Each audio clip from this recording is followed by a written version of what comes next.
So if Watson is no bueno for the Brownies, is Cleveland going to roll with Jacoby Brissett? What about the other guy, the Komodo dragon in the room? If you know where I'm going, and maybe you're a little slow, it's early in the morning, it's late at night, maybe you don't know where I'm going, but Baker Mayfield. Are they at home with Baker Mayfield? Mayfield is still technically part of the Cleveland Browns. He's not playing for someone else. He hasn't been traded. He hasn't been released. Would they? Could they? Should they bring back Baker Mayfield in a pinch as their quarterback? Would Baker Mayfield sign off on that? Well, the man of the hour addressed this possibility. Mayfield speaking to reporters at a football camp in Oklahoma. That's where he starred at Boomer Sooner Land, winning a Heisman Trophy. So here's Baker Mayfield. What did he say? Well, we're going to go to the audio tape. Baker was asked about the possibility of returning to the Browns, and he waxed poetic about his love for Cleveland.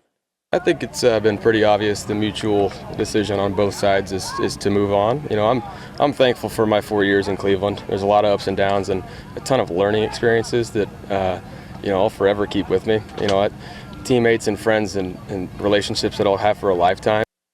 All right, for a lifetime. Isn't everything a learning experience as you go through life, no matter how old you are? Anyway, let's get down to the money soundbite, the money bite, audio gold from Baker Mayfield. So here's Mayfield asked again if he could go back to Cleveland for 1 year more. Listen closely. This is the soundbite that has been analyzed, and we've got the microscope out. We're looking at the words here. We're parsing the words. Listen to Mayfield. No, I think for that to happen, there would have to be some reaching out, but we're ready to move on, I think, on both sides.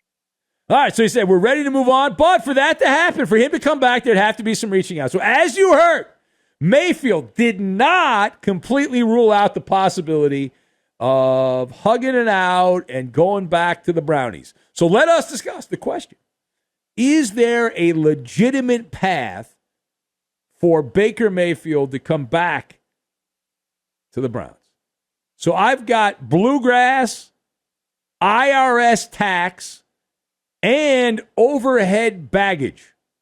And we're going to combine all of these things together, and we're going to make the baba ganoush is what we're going to make. Now, to kick off, it is unrealistic. That's the word I'm going to use. It's unrealistic. There is a path for Mayfield to go back to the Browns. I've been asked this sporadically in previous shows, and I've always said no, and I still believe it's no, because the path is filled with booby traps and landmines. The window, while it's not completely closed, irreversible damage has been done. Both Baker Mayfield and the Cleveland Browns, to varying degrees, have been lobbing Molotov cocktails, verbal Molotov cocktails, at one another. Mayfield had a very public conniption fit when he got word that the Browns were looking at the creepy quarterback in Houston. Browns ownership then actually did it. They traded for a guy who at the time was facing over 20 accusations, some of them criminal investigations going on, for Deshaun Watson. They traded for the guy. So we had some bluegrass going on here, a little bluegrass. So what I mean by that is dueling banjos. That included, among other things, Jimmy Haslam, the owner, celebrating the fact that the Browns got an adult in the room. They wanted an adult in the room at quarterback. They got one.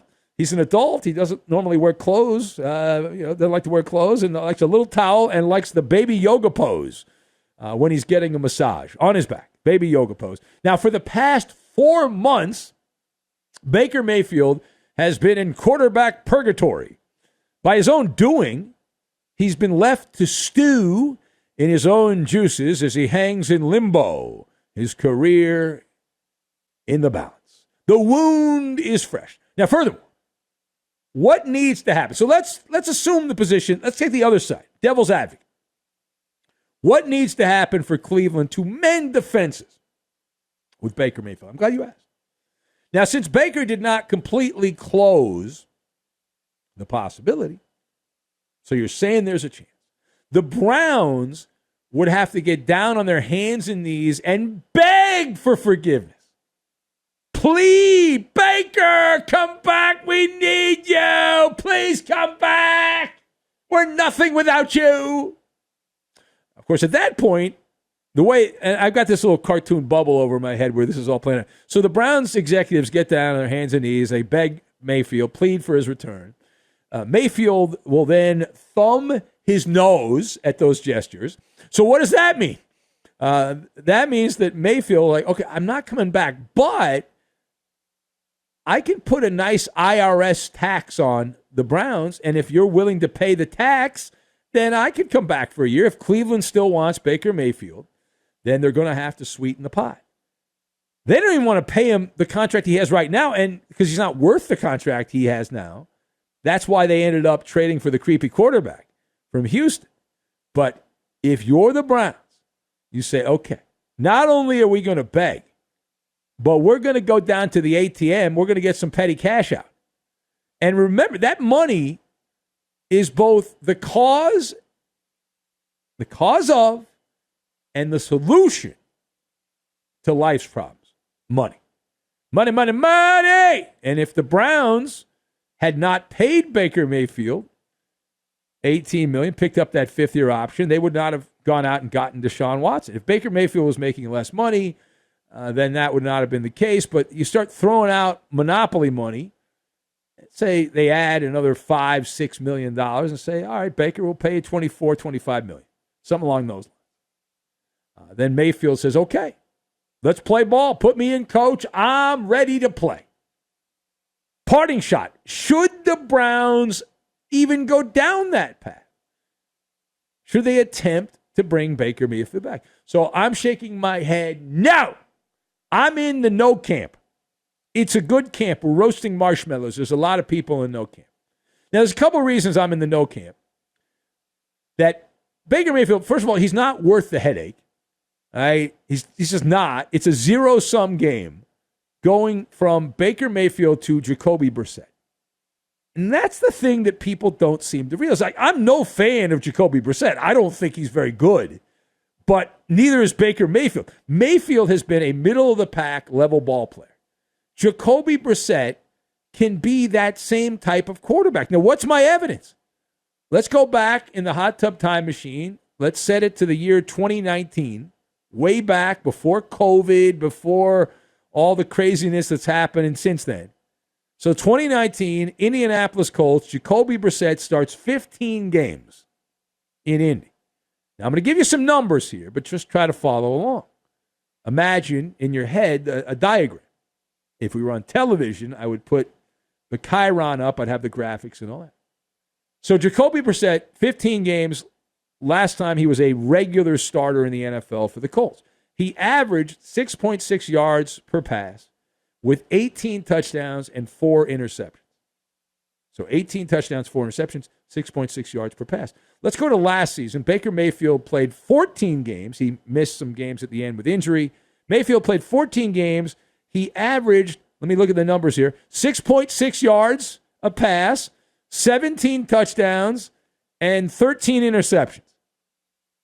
Let me double check that. Yeah. So the same number of yards, 1 less touchdown. Now, he did play 1 less game, and 9 more interceptions in 1 less game. Talk about an alter ego, carbon copy, however you want to say it. And when you factor in all of the overhead baggage, point number 2, it's a stop sign. You're stopped at the stop sign. You're not going forward. It's a stop sign. There's gridlock traffic. It's rush hour. There's an accident. Baker Mayfield, to use the term, lack of a better term, he's a tumor. He's a tumor. You had Odell Beckham use his dad to get out of Cleveland because he didn't want to play with him. You've had other Browns players say similar things. He's also just a wobbly passer. So my advice to Cleveland, you're going to have to deal with it. You traded for a creeper, and Deshaun Watson's going to miss some games. That's the reality. So take your medicine, finish the divorce proceedings with Baker Mayfield, fill out the paperwork you have to fill out, and go with Jacoby Brissett. I would advise running the ball. most NFL teams run about 60, 78 plays a game. I would run it maybe 55 plays a game. Throw it maybe 10 or 15 times a game at the most. Play the old hide the quarterback, which is essentially a version of what they were doing with Baker Mayfield anyway.